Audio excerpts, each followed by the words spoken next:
Bismillahirrahmanirrahim. Assalamu alaikum, ladies and gentlemen of the media.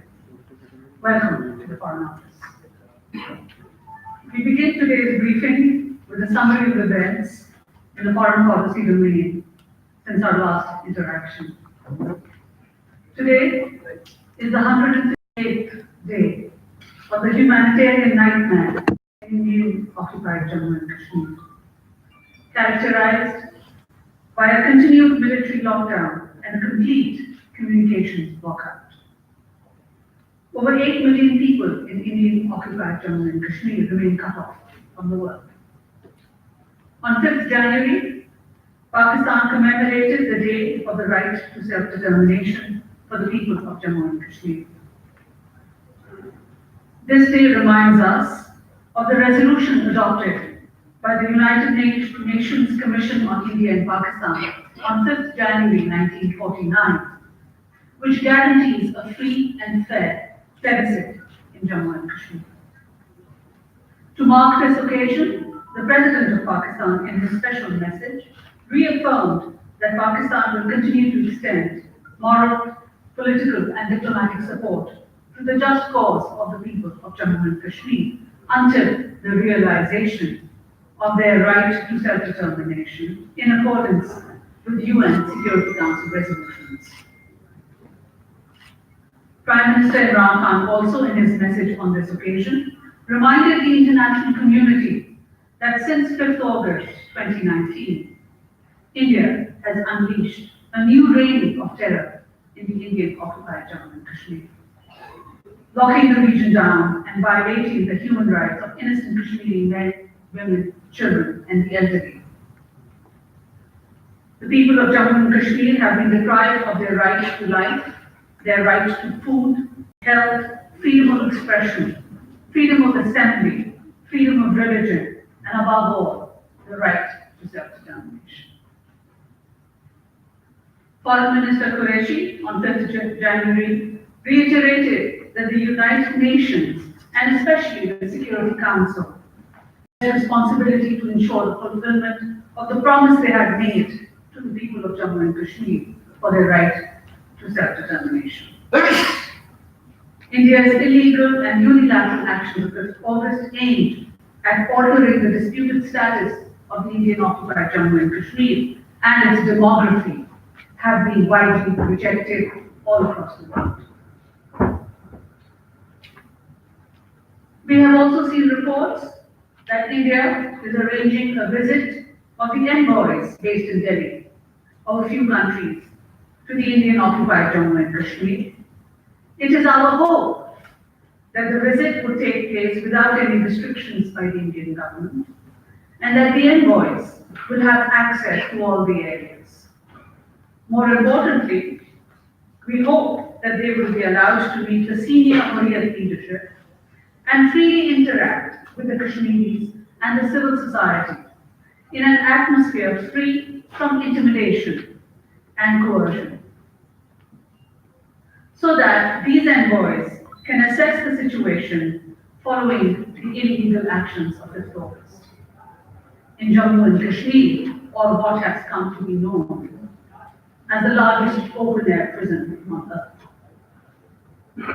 We believe that India would do well to end the continuing incarceration of Kashmiri leaders, including the Hurriyat leadership, and allow the visit of the Office of the High Commissioner for Human Rights and the OIC Independent Permanent Human Rights Commission, as well as its own political leaders, the international human rights and civil society organizations, and the journalists also, to visit these areas and see for themselves the situation on the ground.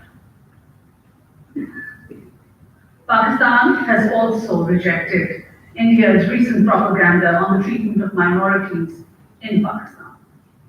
The BJP government's mischievous portrayal of an isolated law and order incident in Peshawar and Nankana Sahib as alleged persecution of minorities is part of its smear campaign against Pakistan, and in fact, a desperate attempt to divert attention from the ongoing state terrorism in Indian-occupied Jammu and Kashmir, as well as the ongoing and systematic discrimination against minorities across India. Allow me to reiterate that Pakistan attaches the highest respect and sanctity to all places of worship, including those belonging to the Sikh religion. We categorically reject Indian allegations regarding any attack and desecration at the Gurdwara Nankana Sahib. The Sikh community all over the world is aware of the importance of the government of Prime Minister Imran Khan attaches to the minorities and their places of worship. The historic opening of Kartarpur Darbar Sahib on 9th November is a clear manifestation of the Prime Minister's vision in this regard. In this context, Director General South Asia and SAARC had summoned the Indian Charge d'Affaires on 7th January to convey Pakistan's strong rejection of baseless and fabricated allegations concerning the Sikh community in Pakistan. As you are well aware, there is an ongoing tension and situation developing in the Middle East. Our leadership has already expressed its deep concern about this. These developments, in our view, could seriously threaten peace and stability in the region. Pakistan has emphasized the importance of restraint and the diffusion of tensions.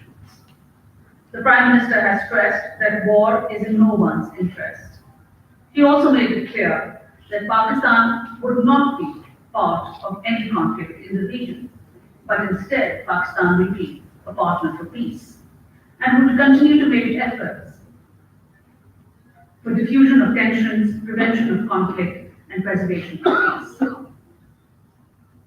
Towards this objective, Foreign Minister Qureshi has held wide-ranging discussions with his counterparts from Saudi Arabia, Iran, Turkey, UAE, Kuwait, and several other important interlocutors. In these discussions, the Foreign Minister has reaffirmed that Pakistan would neither let its soil be used against any other state, nor become part of any regional conflict. Pakistan will continue to play a role in preventing further escalation and maintaining regional peace and stability.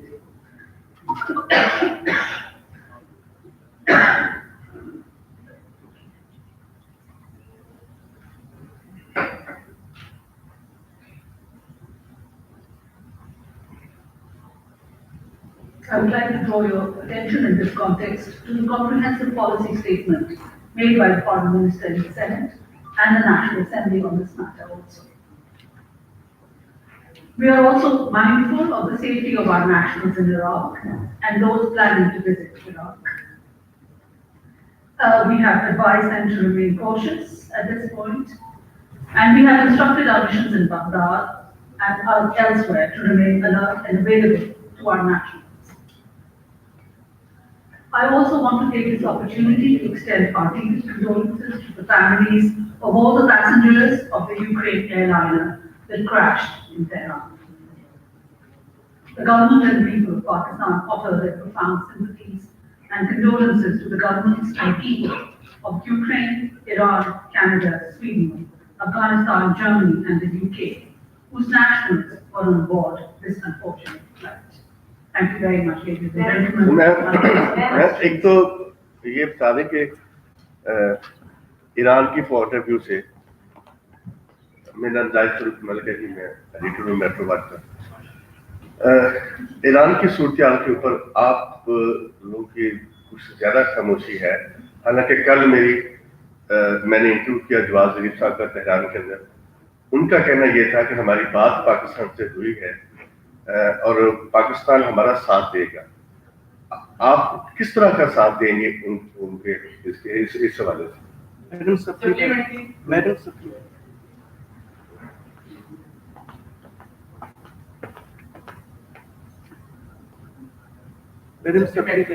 Ji,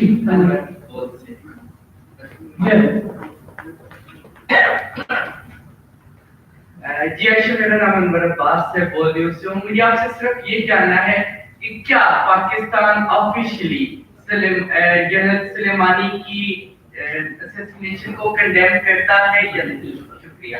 Madam, supplement. Madam, Iran's official news agency supplement.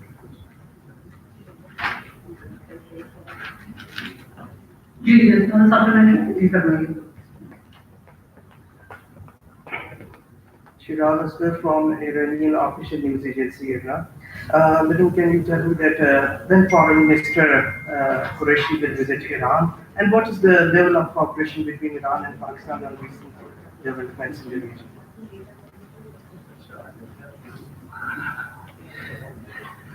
Let's start with you, sir, in the first row.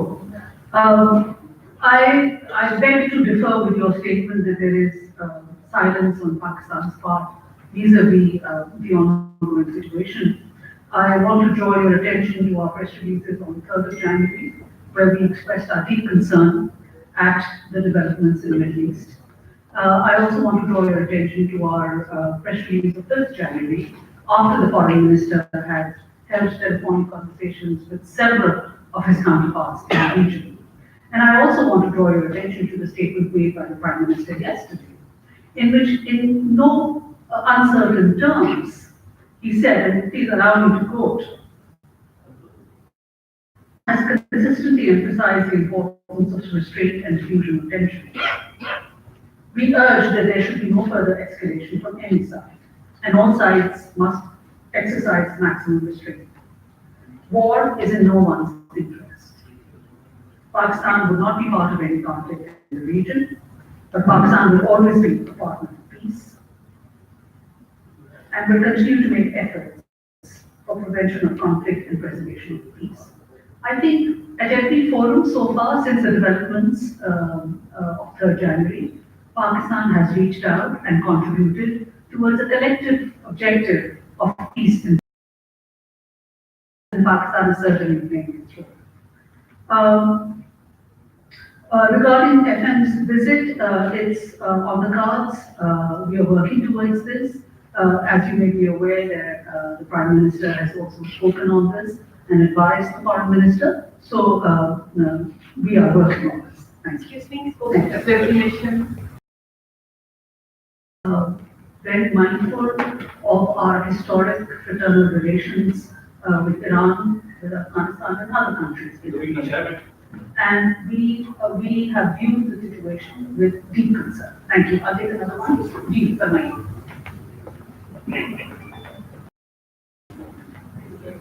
Thank you very much Fida Hussain radio news network. Ma'am, पहले सवाल ये है कि कल रात के जो president Trump ने जो कि Iran financing sponsoring terrorism in the region, तो पाकिस्तान किस नजर से देख रहा है, क्या सपोर्ट करता है, नहीं करता है?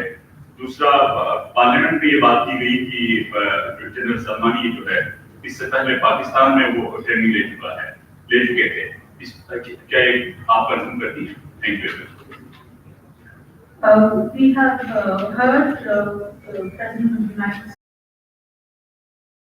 States leadership level and any attempts to bring tensions down and to work towards peace in this region is something that Pakistan will welcome. I have